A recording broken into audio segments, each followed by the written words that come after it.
Hi everyone. My name's Diana Shea. I work at Timescale. Timescale puts on these time series data New York events. I do product management there. A little snippet about us is that we're an open source Postgres database with an extension that makes it faster for time series. So I have these two wonderful people with me today. I Googled them, and you should Google them too, because there are a lot of really great logos on their websites. You realize they're actually serious, legit people. Here, this is Christopher White. I've been calling him Chris. Hopefully that's okay. He's the CEO and founder of the Sneakers Agency. And I also have Joanna Kelly. She is an executive producer at Small Planet. And I'm gonna stop there because I will definitely mix the two up soon. To get started, it would be great to kind of get an introduction from both of you, just to talk a little bit about what you do, and then also what kind of value do you think a digital agency brings to your clients? So I work at Small Planet. Small Planet is a digital product agency based in Dumbo, and our bread and butter is making mobile apps for various clients. Folks like Planned Parenthood and Disney, General Motors, Oakley, Fujifilm, and we're platform agnostic, so they're primarily iOS and Android apps, but we don't necessarily always develop them in their native code. We might use something cross-platform like Xamarin. We've done things in Unity. We make games, utilities. The products run the gamut. So I think one of the services we provide, I mean, we are a services company, is helping our clients focus on the kind of product that they want to make. Sometimes they come to us and just know they want to be in the mobile space and aren't really quite sure how to further their business. And also just generally help them solve whatever problem they have. I realize now that I'm getting into that I could just talk for at least half an hour just about what we do. So over to you, Chris. How you doing? I'm the CEO and founder at Sneakers Agency. A lot of companies still really struggle with creating technology in this day and age. Even with all the programmers, designers out there, it's still really difficult. We help them figure out their digital strategy, and then we really help them bring it to life. We started out very heavy mobile. My roots are very heavy native mobile, but these days we build out full platforms, full systems for clients, SaaS platforms, things of that nature. Yeah, and I think in terms of the value that we bring to clients, I think it's hard for folks who want to build products to keep things simple when they're starting. It's very easy to add things into products, and I think probably the biggest thing we help bring to them is just clarity, really. I think, keep it simple, less is more. That's sort of our typical philosophy when we're first starting to build products and design products for clients. Yeah, no, that's certainly a problem that we struggle with too, because there are just so many things you could build. It sounds like you kind of have this divide between where you might have your own developers in-house, and then you'll also work with clients' developers. So what kind of makeup in terms of a client would you like? Do you like clients that have their own developers more, or do you prefer a client that kind of just tries to outsource everything? We definitely like it. It's definitely a lot easier when we're like their product team. I think those would be emblematic of our best client engagements, where we're essentially their digital team. We've definitely worked in a more mixed environment, but it definitely lessens the amount of stakeholders on the client side when we're handling just all the digital stuff in-house. It's mainly at that point figuring out the product level stuff, getting into the tech stuff. Usually there's maybe a clean break, they might have their back-end people and we'll do the mobile. That's not too bad. But it's definitely a lot more cohesive when we're just the whole digital team. I don't know. Same. I think, so I'm a producer, I'm an executive producer at Small Planet. So most of my role is around facilitating communication between our internal folks and the client. And it certainly makes my job easier when most of the people on the team are in the same room with me. That said, we've definitely worked with folks where the client's on the back end, taking care of that, where like there are some iOS folks and we're the Android folks. It's, you know, it's kind of a mix, but I think what's most important is making sure that everyone's actually talking to each other. And that helps smooth things over, but it does get tricky when there are lots of people with opinions. But in general, we're all one team and it should be fine, right? So when you think about kind of new features that you're trying to sell to a client, I'm sure they want to see something different and something new. So how do you kind of balance coming up with some kind of new differentiated feature versus something that's a little bit more scope controlled and not crazy in terms of how complicated it could be? Sure. Yeah. Sure.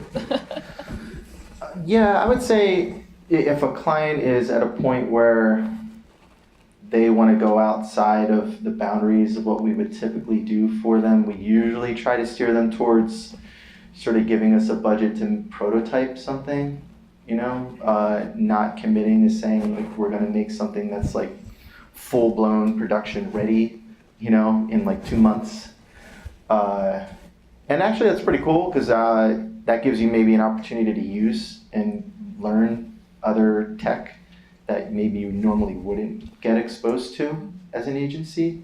So that's actually one of the ways that we learn a lot of new technology is when clients ask us to do stuff that we normally wouldn't do. And normally they'll ask us because we're like the warmest people with a pulse that know about technology, so they usually bring that stuff to us. But we're usually hesitant to say like, yeah, we'll knock it out of the park and roll it into production. Like, let's prototype it first. It'll be a little scrappy. Let's figure out like if this new whiz-bang startup that's telling us they have this awesome thing, that it will actually perform like in a production environment, because that's always sometimes not the case. So, I mean, that doesn't always happen that we get these kind of requests, but that's sort of how we take a pretty conservative approach, I would say. Yeah, I think part of what we try to do is understand what the main problem is and then offer up whatever we think is the best solution. And sometimes that solution is not a mobile app. Maybe it's like, hey, it's so cool that you wanted to do that, but actually this wasn't the right container for that. And sometimes it is. But we try to offer up whatever we think is really the right thing that's going to be appropriate for their users, that's going to meet the business goals in, you know, at the most effective way possible. And then we have to get into the reality of budgets and timelines. So it's like, cool, we'll make you something super pie in the sky, it's beautiful, it's going to cost quite a lot, you might have it next year. What do you say? And of course, you know, most clients are going to say like, well, you know, we really need it in 3 to 6 months, and this is our budget, and that kind of brings things down again to a more relatable space. That doesn't mean that you can't innovate in those spaces. We've done a lot of very experiential new things that we personally hadn't done before for Disney, for example. It is a great learning opportunity. It's nice to get folks on the team who are interested in learning new platforms and having everybody in the room from the start so that they can offer up those types of solutions and not just get the same sort of cookie cutter, like, well, we know we do this, so we only do this kind of approach. One of the things I think is the hardest about design is knowing which design to go for, because I think it's often very subjective. So do you have any strategies around how to decide maybe what design to do, and then also how to measure whether or not that actually worked out? Those are good questions. So it's not my role to decide what the right design is. We do that collaboratively. I mean, I think the right design solves the problem, doesn't get in its own way, and is actually implementable. So it's important to have the design team and the development team talking to each other from the get-go, so that it isn't like, hey, we designed this amazing thing, and then the development team's like, cool, no. So making sure everyone's on the same page before we present that to a client is good, and also we never present anything we don't believe in. So that way, whatever the design decision is the right one, and not something that we didn't buy to begin with. And I've forgotten the second half of your question. Oh, maybe we should go to Chris first, and then we'll come back to that second question. I mean, I think with mobile, you really are forced to figure out your problems to solve. You know, like what are you really trying to do with this app? Because you have very limited ability to do too much, like a certain amount of things. So and that can be a good forcing function for design. It definitely forces clients to make hard decisions. So early on, you really have to try to establish that sort of line of communication with a client. In my opinion, it's just like, you're not going to get everything you want. We're going to have to make some hard decisions here. That's ultimately going to influence the designs. So my second question was, what kind of strategies do you have to measure whether or not the design you chose is working? I think if there was an agency that had an answer to that, they'd be very wealthy. I don't think anyone has an answer to that. I don't even think full-time product teams have those answers. That gets an interesting data-related thing, though, right? Like analytics, time series analytics data is actually very hard to deal with.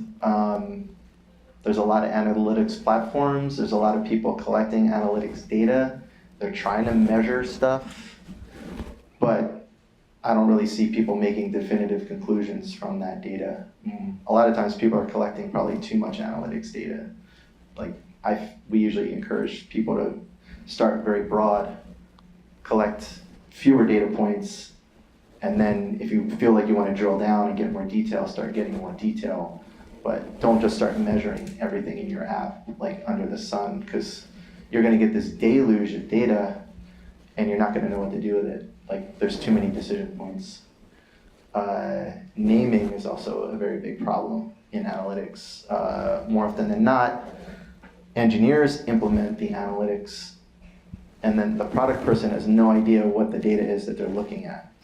And you would think that this is like a basic conversation that people would have, but I've seen it enough times to know that it doesn't happen.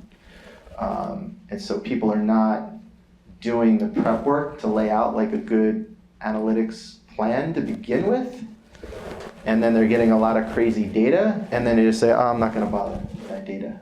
So I'm pretty convinced there's a lot of analytics platforms out there flush with data that nobody's really looking at.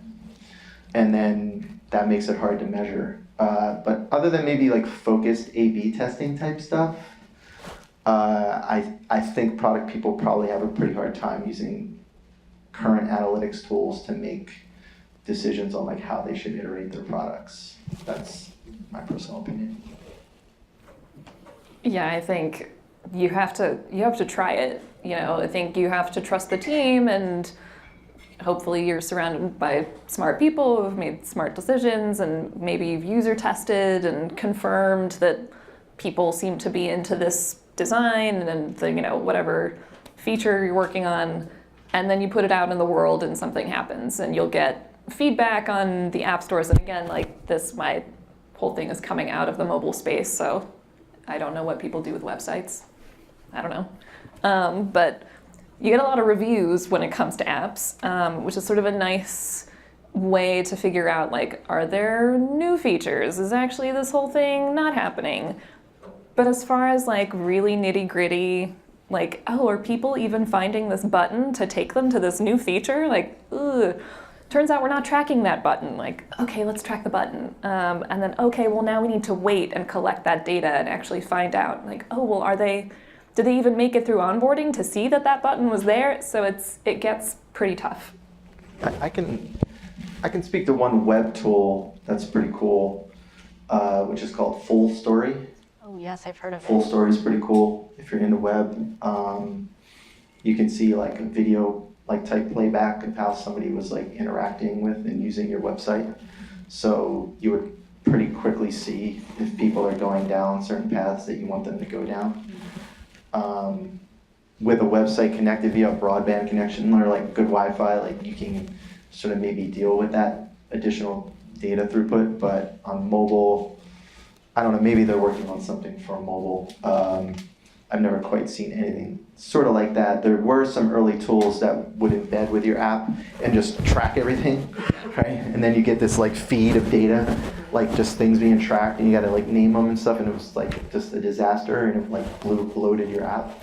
So yeah, I think as an industry as a whole, like analytics data is really elusive, really hard to deal with still, and we've been doing this for what, like 10 years. I mean, nobody's figured out that problem. And Joanna, do you have anything to add on that, or? I do have things to add. I think the other problem is people don't know what they want to know, right? You just go into it where you're like, we've got this thing and we're going to solve a problem, we're going to put it out there and it's going to be awesome. And here are our success metrics, we think. And then, even then sometimes, like just trying to get that from clients can be a little, it's like, oh, well, it just needs to win. Like, but tell me more about why and how. And then getting into like, oh, well, it looks like we have all these eyeballs for 3 minutes a day, and that's great. Can we get it up to 4? Like, why? Do you need it to be 4? And you start to get into looking at the data, not really understanding what it means, but deciding that it's important and then focusing on the wrong things. That happens a little bit as well. It's just hard to parse, and it's nice to start with like real metrics, go for those, not do the track everything approach, but I have yet to see that everyone tracks everything. Sorry, and maybe one more thing, since we're on data, but this is a data discussion, but I think if you think about it like a sales process, it might make a little more sense. So when you do sales, you need to do a certain number of things per day, like a certain number of calls, a certain number of emails, and eventually you'll get your sales, right? So you have like lead measures and lag measures. Like the lag measures, you can't really measure them. They eventually arrive. What you can track are the lead measures, like the things in front of you right now, right? So can you track and figure out like, okay, if people do this certain thing, that ultimately correlates back to what I really want to have them have happen. Like they get a sign up for a subscription.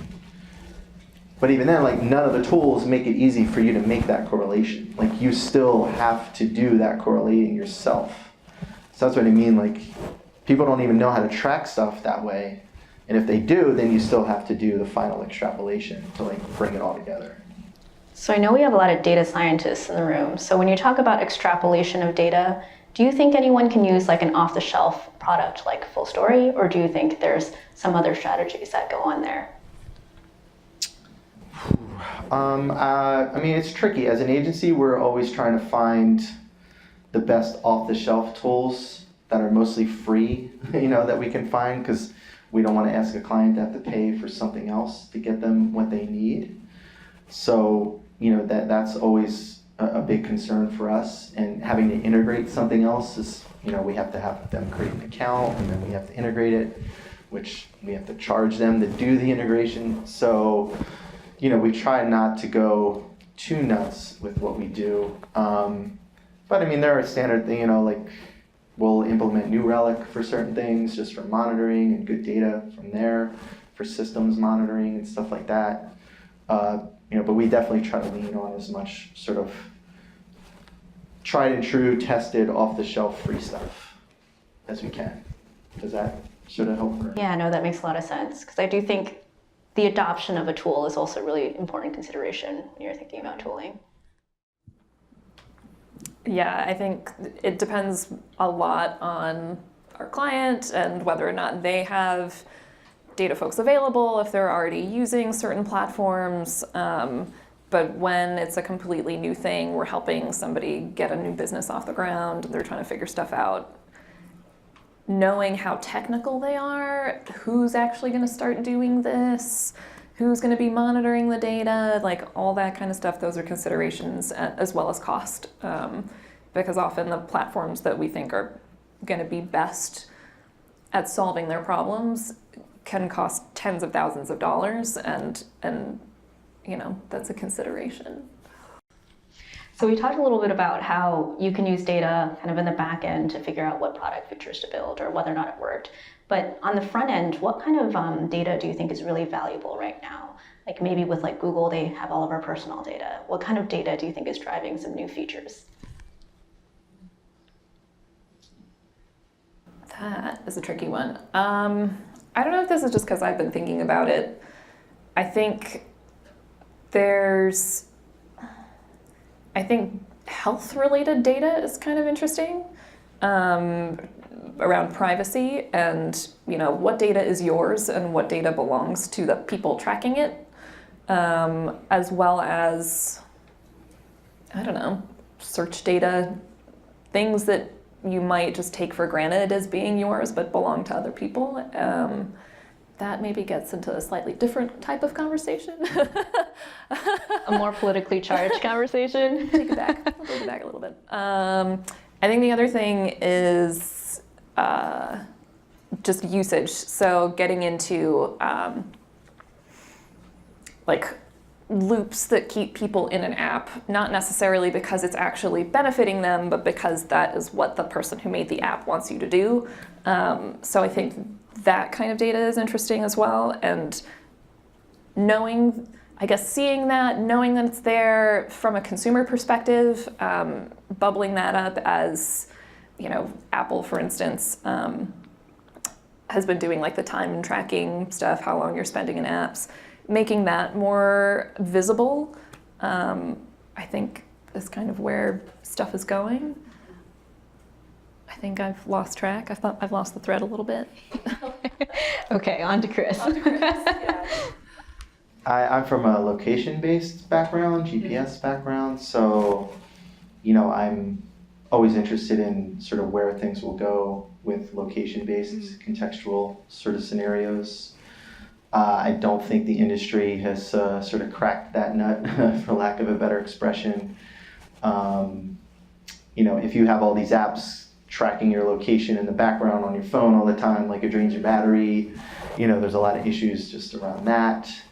There's obviously privacy concerns. I like location-based stuff, and sometimes I don't want all these apps tracking my location like all the time. Like, I really don't want Google tracking my location all the time. But, in order to do, I think, what are the next generation of things that people want to do with these types of mobile apps, which is very predictive, you need that data. Like, you can't do it with like sort of sparse data. So how do you sort of marry those? How do you sort of bridge that divide? I think probably over the next 5 to 10 years, the industry will get better at sort of figuring out how to handle those types of situations. Everybody wants to do that. Everybody wants to know where you are and make decisions based on where you are. Ads, travel, like whatever, There's a lot of barriers to that right now. And maybe they'll always be there, I don't know. But how can we build like intelligent predictive systems, like based on location and other contextual clues? I think those are really interesting problems to solve. Yeah, I just had this conversation with someone who has a smart refrigerator that told him that his milk was expired and that he should go to the nearest grocery store to buy milk. But he was in New York and he's not from New York, so he was like, that was like a machine thinking it was smarter than it really was. But I'm glad you mentioned prediction, because one thing I've been thinking a lot about is how to figure out the divide between what data can do and what it can't. So I know a lot of people want to try to use data to maybe like automate churn. So like if someone's about to leave a website or leave an app, let's ping them. But one of the most interesting product experiences I've had that kind of made me go crazy was with ClassPass, where you apparently cannot cancel unless you talk to a real person, and then they upsold me. So now I'm still on ClassPass. That's why they have you talk to a real person. It's amazing. So when you think about that, and when everyone tells you data is going to change the world, how do you kind of find the balance between when something should be automated through data and when it shouldn't? Ooh, yeah, that's an amazing question. And I literally had this ClassPass conversation because there was another platform that you didn't have to talk to a person, but anyway. That is a sales psychology trick that you completely fell for. Hook, line, and sinker, by the way. Yeah, I don't know. That is, I think, probably one of the $1 million questions for the industry. Like, what is too creepy, in a sense. Like some of these platforms are it's like too much. Like, I really don't need the welcome email from you, from your CEO, like right when I signed up for an account, like telling me all this stuff. Like, I just wanted to start using your system, like I don't really need that level of interaction. Sometimes it's a little like too much. So where you sort of figure out, I think all that stuff is just be human, like keep the human element to it. Like, I think what turned you off from ClassPass was just like, well, I felt like I was taken advantage of. Oh, I actually told the girl she needed a raise. I was like, you're amazing. Right. Can I buy 2? So keeping the human element there is, I think, always essential. We're giving a lot of data to these machines. These machines can make very objective decisions, not yet necessarily subjective ones. Humans are good at subjective thinking. Maybe there'll be more of a day when machines are better at that, but keeping that human element, like that part of the equation, I think this sort of helps you guide your way through those kind of problems. But there'll always be people who like smarmy, like sort of sales tactics, because it works. Yeah, I think getting into what you're saying about having that human element, it's the user element. It's like, well, you just wanted to cancel your ClassPass. They should just let you do that. And obviously they don't want to let you do that, which is where that comes in, but that has nothing to do with data. Like, they just don't want you to do that. But I mean, as far as knowing when looking at news, for example, like things that are automated sometimes aren't great. Things are bubbling up that are offensive, bad, not helpful. So it's, I think it says something when Apple's coming out and being like, our news algorithm is people, not an algorithm. Like, okay, well then. There's a blend, right? It's finding that mix of how do we empower people to make good choices, to do their jobs, to get information out there, whatever it is, with automated tools without only relying on those things and just like letting the machines take over, because I don't think we're there yet. So how do you think about building a team then? Maybe a team that understands how to use data, but also in the right ways. What kind of talent or characteristics or background are you looking for? Data analysts seem pretty cool. We tend to not be sort of the data people. Our things are the tools that are going to capture the data at some point. It's the thing the data comes from. So we can kind of help clients look forward and try to help hire on the data side, but that's actually really not kind of what we're worried about most of the time. I think to sort of marry the data with the human side, you typically sort of need that person who sometimes has like a psychology background, behavioral economics type background, people who are thinking about the human implications of these types of systems and the way they work. They're usually some of the best people to sort of bring to those kind of conversations, I've found. They've just sort of been trained, I think, to think differently in that way. Computer scientists, we can just sort of really want to talk to machines, and we like talking to machines, and they do what we tell them to do. So, so you definitely need people just, I think, outside of the tech realm to help keep things grounded. So moving on to talking to people, which I know is very difficult for tech people. What are some strategies that maybe you would give to a developer on how to talk to a product person or a design person? Because there's always a communication gap there. Yeah, I think one of the best phrases is, well, tell me about that. tell me why you think that would be a better solution. But also I think as engineers, we have a responsibility to keep ourselves open to possibility and open to other opinions. I've definitely worked with my share of, for lack of a better term, I call them tech jerks, who just think they know everything in the world. And you may be bright, and you may be a hell of an engineer, computer scientist, but you definitely don't know everything in the world. So bringing some humility to it, helps, and keeping an open mind, but also just saying, you know what, I'm going to accept that I don't know everything here. I need to understand what you're saying, and then see how I can translate that back to a technical solution for you. And also, that will be a feedback loop, ideally, right? Like, I will come back with something, well, we could actually do it this way. And you'll say, oh, that's kind of interesting. I didn't think about it that way. And so ideally, it really, hopefully becomes a collaboration. But don't take personal ownership of your code or what you're building, which is hard to do.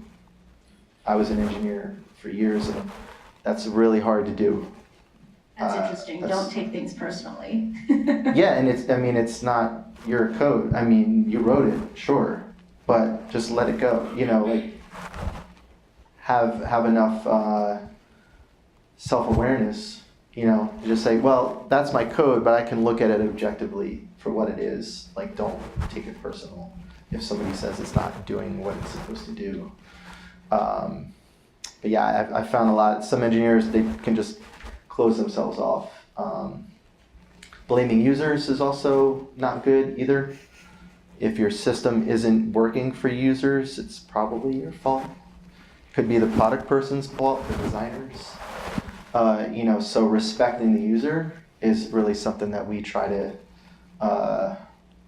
hold as one of our values. The user is usually king. I just want to pick up my telephone and make a call. It should just work. So if it's not working, then you probably need to go back and figure it out and not, again, take it personal and not have bad things to say about, well, they were an idiot. That's not good engineering, in my opinion. So our thing is about everyone in the room is a problem solver, and everyone is client-facing also. So all of our teams, we have a designer, a developer, and a producer in the room with the client talking about things together. And it's a collaboration. We're all one team, we're all working towards the same goal, and we all have to buy in and agree on things. So no one should feel wholly accountable for anything. It should be like, well, we all signed on for this, so we're all accountable. And that goes a long way. But it helps when you think about the way that other people solve problems. We just all have different tools in our toolkit. We're all trying to solve the same thing. We're all trying to make the same product. It's just I'm going to come at it from a different angle and with different tools than the developer and then the designer. I'm not super technical, so I can't solve that thing that way. I'm not going to implement the feature. But I am the person who's most in line with what the client is doing and facilitating that communication, so I can come at things from that perspective. So I think it's agreeing to that solution together and accepting help from the other people on your team to win, basically, or learn stuff, because sometimes things don't pan out the way you thought, and that's okay. You're going to learn something from it, and you'll move on, and it'll be fine. Software, it's great. Yeah. My joke is that software looks like you're really smart when you're hacking on terminal, but really they're just bashing their heads the entire time. They just like to think they look smart. So I'd love to hear some horror stories. What do you think is the one thing that maybe one or two things that kind of mess people up when they're thinking about building new features? Maybe they could be data-driven, they don't have to be. Wow, I'm gonna have to think about that for a bit. Horror stories. I think Cost is a horror story for clients, right? I mean, it's not like I can't go into specific examples. That would be a problem. We have NDAs.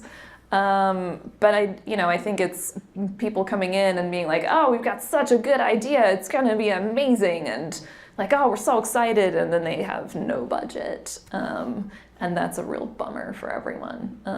But let me think about some more specific things. Maybe Chris has some horror stories in the meantime. I would say in a general sense, just when the sort of product level folks don't have an appreciation for technical limitations of systems, that's sort of where you can run into some horror shows, I would say, where there's sort of really elevated expectations on like what this is going to be able to do, and there was no involvement from the engineering when those decisions were made. And now the engineering team's left holding the bag, essentially, right, to deliver. And if they can't, like, they look like idiots, and then there's bad morale just like all around. I've just sort of seen that throughout the years. That's usually when most projects sort of go off the rails. It was really like at the inception point, like she was saying, like, you really need all three elements sort of in the room when you're starting out. Whether you're building a time series database or an app, if the stakeholders from the different areas are not communicating early on, you're probably going to have a huge misalignment of expectations. So it's usually people. That's why we should all use machines. Joanna, anything to add, or we can move on to the next? One thing, a very small thing. Speaking of stakeholders, the other thing that can happen is even though you've had everybody in the room and everything's going so well and you've got your client and it's great, and suddenly there's a new stakeholder, that is when also things just explode. The phantom stakeholder. Yeah, it's like, oh, cool, who are you? Oh, you're everybody's boss. Oh, good. Oh, you really want it to be very different. Oh, and next week, great. That's fantastic. That's also a fun thing to happen. Again, people. It's usually people. So we only have a couple minutes left, so I wanted to go into predictions. What are some new trends based on the apps that you've seen that you think are really going to change how we interact with apps or even websites going forward? I was getting into this a little bit before, I think. But controlling, maybe limiting how people are using their smartphones or their apps. So it's a little less about how can we keep you in this thing that you don't need all the time, and more like, this is a thing that you actually want to use, really making it truly user-focused and user-centric and actually solving a problem for people, and being more mindful around like creating addictive experiences, like just actually being helpful. I was speaking to someone earlier. We're working with a travel startup right now. I think really we're at like sort of app 2.0 essentially right now. There's this what I call app 3.0 world where the apps that you use are going to be much more predictive. Right now the apps that we use are actually pretty dumb. They're usually just showing you some historical data, and you have to sort of make a lot of decisions for yourself. So for instance, if you're traveling and it rains and you are on vacation, you have to figure out alternate things to do when it rains. Well, actually, you could probably sort of model that, right, and maybe make that predictive. You could say, well, if I could model like certain things that I could do indoors and certain things that are outdoors, and then if it's raining, why don't I just actually suggest to you, maybe I won't make the prediction, but I could actually maybe make predictions for you of like alternate things you could do. Like right now, I have to like look at Google Maps, I have to go to like my weather app, I then go back to Google Maps. I have to sort of figure out what ones are like indoor that I could do, and like you sort of waste a lot of time. Whereas you have all the information, right? Like all that information is there. We're just not using it, and we're not bringing it together in a cohesive way for just like smarter user experiences. So like, a lot of apps are just like pulling information or sometimes getting pushed some information.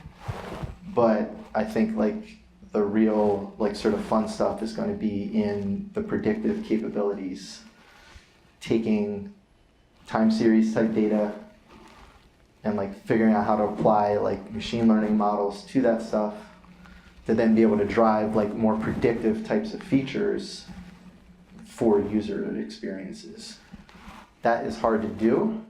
For agencies, that's really hard to do. We do not usually have the time or the budgets. So we're definitely like keeping a keen eye on like where are these tools going so that we can sort of put together these types of experiences for users. Because putting that together ourselves is sort of near impossible at this point. So I don't, it's not like HAL 2000 stuff, I don't think pure artificial intelligence is going to be like the thing. But I do think there is a lot of room for apps to be much more predictive and sort of make it so that like you don't have to do some of this dumb decision making yourself. Mm-hmm. And last question, you had mentioned one thing that I think is actually a big limiting factor in why there aren't more data features, which is that data is always stored in silos. So big data is a huge word. Maybe it's not as big as it used to be. Do you think big data is still going to be a thing 5 years from now? Yeah, the data's only getting bigger. So, I mean, I think, there's a lot of data scientists looking at data, and probably trying to find like historical trends with that data. And obviously there's some level of AI and machine learning stuff going on to like sort of be more predictive. But, like China's got like huge data sets. They've got like billions of people, like massive data sets, right? So the data is only going to get more pervasive. Like as more things track your location, as we get more contextual clues, health stuff, gyrometer, like whatever, right? There's going to be more contextual clues coming from these handheld devices than before. The network throughput's going to get better so that we can actually be sending more of that data. So, the amount of data that's going to be collected is probably going to grow, I would think, exponentially. That's my opinion. Yeah, I agree. And I think to your point, it's going to be about putting that data to use. So not just seeing what's happened before, but doing the predictive stuff, using machine learning to find out, like, well, given that we know what we know, what do we think is going to happen, and use it that way. Yeah, I think there are a couple startup ideas in here, so anyone who wants to start a company. Great. Now is your chance to write questions. Yes. All right. This is for Joanna from Danny in the front row. Yes, I just did that. So be careful of what you write. Do you take direction from the client in terms of privacy, for example, health data, or do you take direction from what you know? Oh, that's a great question. That is a great question. It depends. So with health data, we already know that we need to be HIPAA compliant, not be sharing any kind of personal identifiable information. Those are things we know from experience, but there may be also like extra client requirements where it's whatever, they also want to do something in particular. So we bring things to the table and expect the client to as well. Yeah, and I mean, ultimately, it depends on their lawyers sometimes too, really. But I think it's always just a good idea to raise those issues to clients and let them sort of make the decision. Just empower them to be able to make that intelligent decision. To say like there be dragons is an old technical expression, but like this could get hairy, right? Like I'm not your attorney, but from a privacy perspective, we could run into issues here. We would suggest that you probably review this with your counsel, and let us know what you're comfortable with. right? If it's a grayer area, that's usually how I would approach it. I definitely would not make that decision myself, like ever. If they're willing to roll the dice, like that's on them, from a legality, privacy perspective. Unless they're trying to do something really shady, like if they're trying to do something really shady, like we'll just say no. But if it's just in a newer sort of grayish area where, the rules aren't really set, it's really on them and their legal team to make that final decision. I like this question too. So it's, do you have any root cause analysis strategies like the 5 whys that you perform to identify your client's main concerns? Oh man, wow. I wish we were that structured maybe with the way we handle some client interactions. We probably should be. It's probably, early on we definitely try to use structured types of tools and systems, lean canvas type business modeling systems. Again, a lot of clients don't even know what their actual business model is sometimes. So, that's probably the closest thing I could get to sort of that scenario. Mostly like we're sort of iterating as we go and sort of have a roadmap and a backlog that we're working through, and feature by feature you sort of have those sort of discussions. I wouldn't say we get that structured as like asking all the 5 whys. Maybe we should though. We start our projects with a discovery phase, and it's usually during that time that we find out what it is that our clients are trying to do and why. We are not that structured. We do not have the 5 whys, but there are certain questions that we ask of everyone, and understanding what their business objectives are, understanding who their users are, understanding what their user objectives are. Like those are 3 key things. And again, like it's possible to drill very far down into those things, especially when it's like, I don't know, someone said this was a good idea. Like, no. You're gonna need more than that. You're gonna need more than that. You have to sell this back into your stakeholders. Like, okay, we're all gonna figure this out. But yeah, it's a collaborative process, but it's pretty mushy. Yeah, I've definitely used a lean canvas before, just like during some seminar, and it was making me ask questions I didn't want to have to answer, so I stopped using it. But that probably wasn't the right It makes you thing deal to with the do. hard questions. Yeah, it's like, I don't know how to answer this. What am I doing? All right, let me read this first. Oh, okay. How do you reconcile technical debt and client requirements? For example, when a client requires a skill or feature you might not have a specialty in. We try to address that during this discovery phase so that we don't sign up for something that we can't deliver on. So the discovery is our opportunity to say, okay, what do you want? What do you need? This is how we think we're going to solve it, so that we're not, 3 months in and have them suddenly be like, well, we thought we were going to get, a heads-up display. And it's like, wait, we can do that, but also that's different and not what we're charging you for. I think there were kind of 2 parts. There was a part about technical debt, right? Yes. So I'll maybe speak to technical debt. And client requirements. Yeah, I'll speak to technical debt first, maybe. Fun topic. So I would say that we typically are not sort of telling clients that we'll have to rebuild their whole system. We typically will try to avoid that. Unless it's having just a lot of severe technical issues and performance issues. That said, we do inherit a lot of existing systems that have technical debt. We're not always building everything from scratch. Sometimes we get rescue projects, I call them. People will have maybe built something and it's just not performing to their expectations. But we definitely don't have the budget or the time to just like rebuild it all from scratch.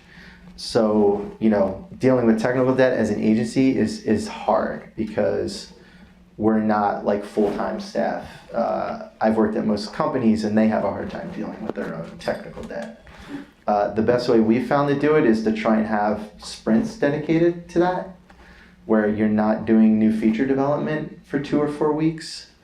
You have to work really hard to get stakeholder buy-in to do that, because most people want you making new stuff, telling them that you have to improve performance or fix technical debt, like usually isn't glamorous.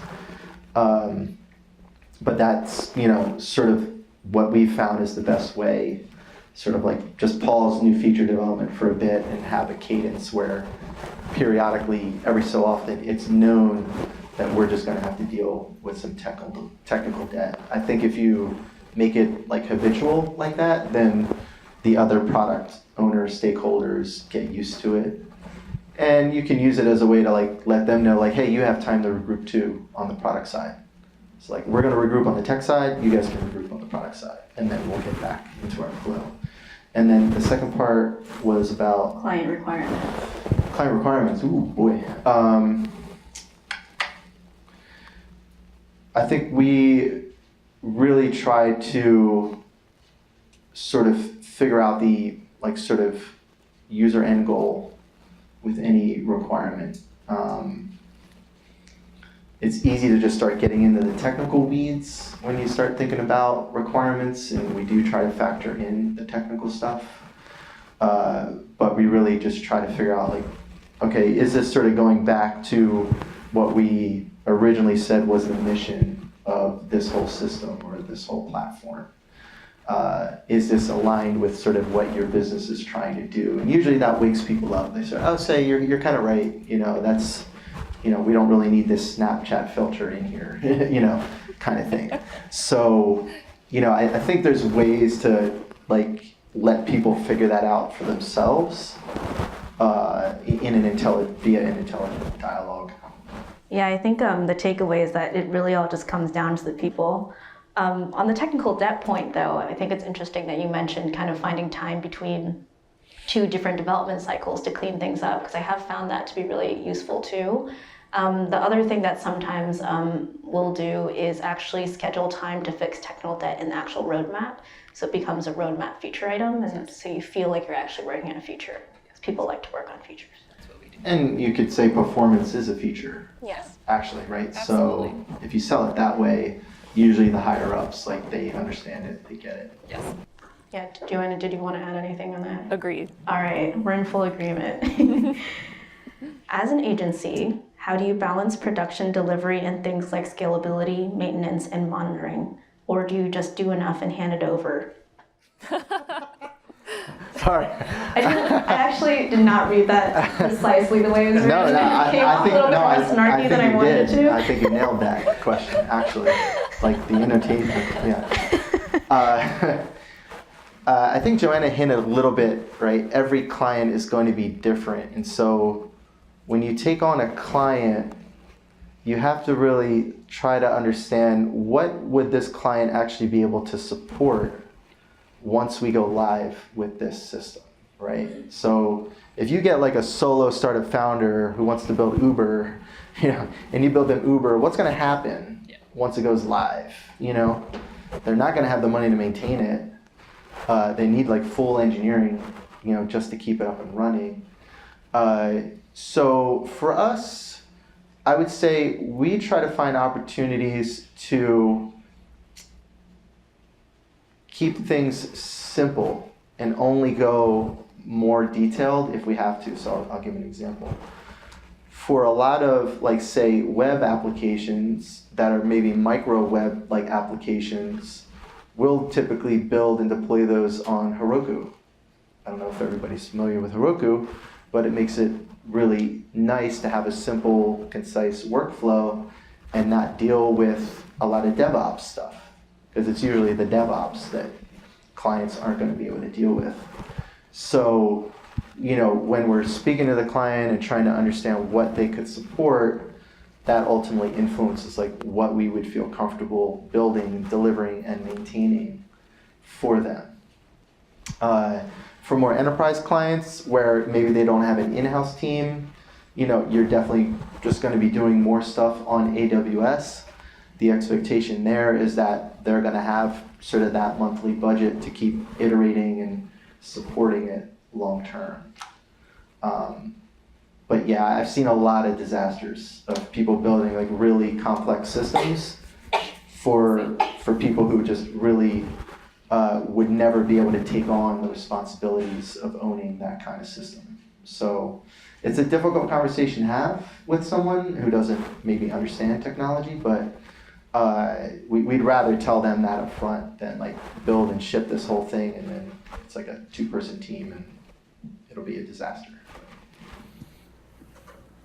Yeah, we try to limit surprises. So the discovery phase works both ways, right? It's an opportunity for clients to tell us what it is that they want, and it's also an opportunity for us to set their expectations. So it's like, great, that's awesome that that's what you want. It's great that you have the budget for this version. If this really is a thing that you want to do, then you're going to have to support it long term. This is what that looks like. Are you prepared to do that? So really it's communicating. Yeah, I mean, I would just say like empowering them to make the decision. Yeah, yeah. I'm good, you can hold on to that. Okay, can you give examples of how you've used time series data with respect to your products, and do you do any time series modeling? Yeah, those are areas that we're just getting into more now, specifically sort of in the travel space, as I described, just because we've traditionally attracted and liked location-based type of projects. So, you know, that's sort of the next phase of sort of where we're definitely looking to go as an agency, and we're sort of trying to see where the dust is going to settle with different tools and new platforms like Timescale. So yeah, we don't necessarily have anything right now in the market that we can talk about, but there's a couple newer projects.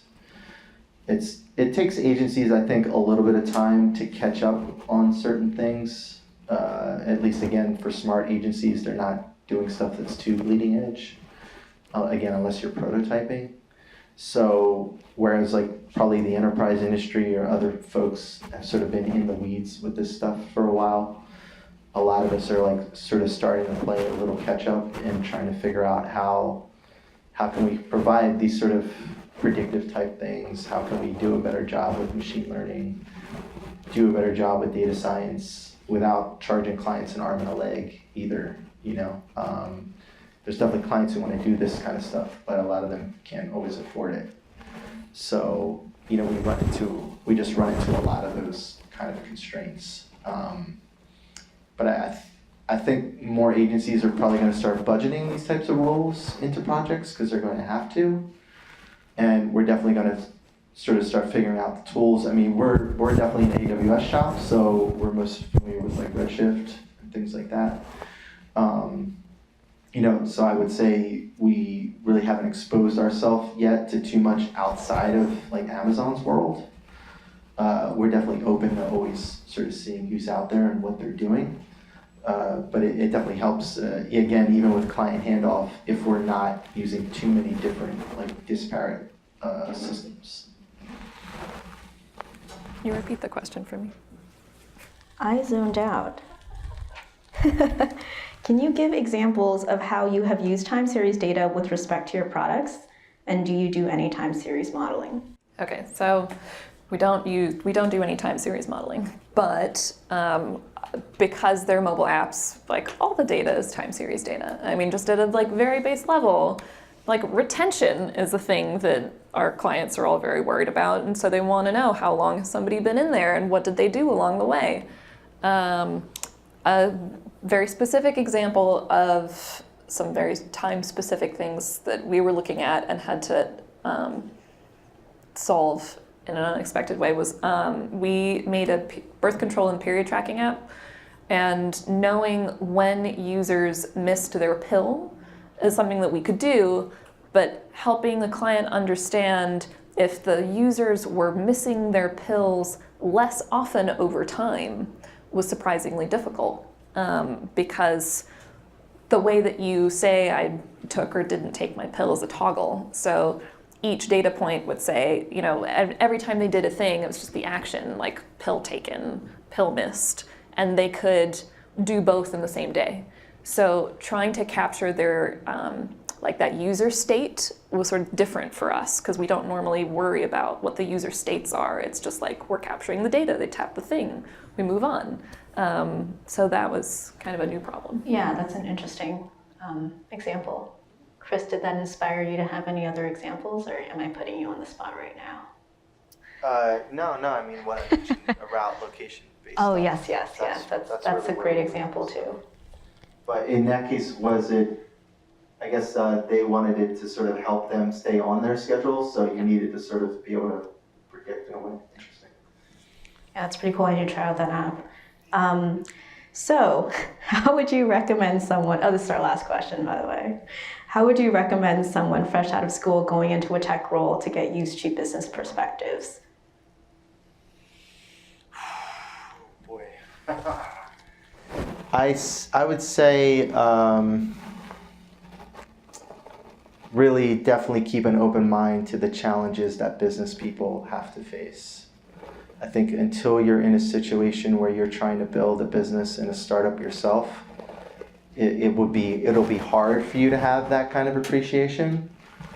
But it would definitely behoove you to sort of respect the fact that it's actually not trivial to just come up with some idea out of thin air, like get the funding, like get the team, build this awesome thing, keep getting money, scale it, cash out, like that's really hard.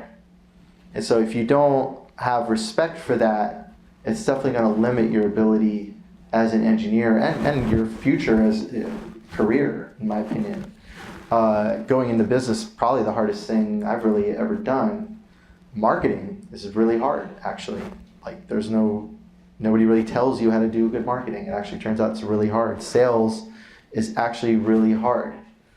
Like, if you don't believe me, try it. Give me a call in like 6 months. Just take me out for a pizza. I'm right. On this one time in my life, I'm right.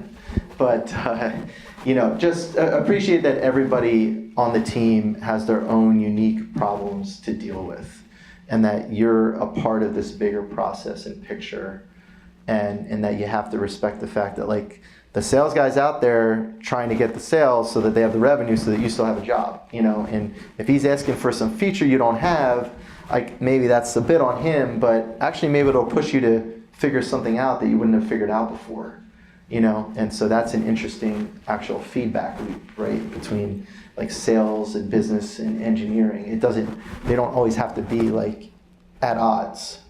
They actually sort of feedback on one another, So definitely just appreciate that the business level folks and the sales folks, they have a lot of weight on their shoulders. They have a lot of responsibility. It's not easy stuff to do. Dealing with people is not easy, and that's what they do.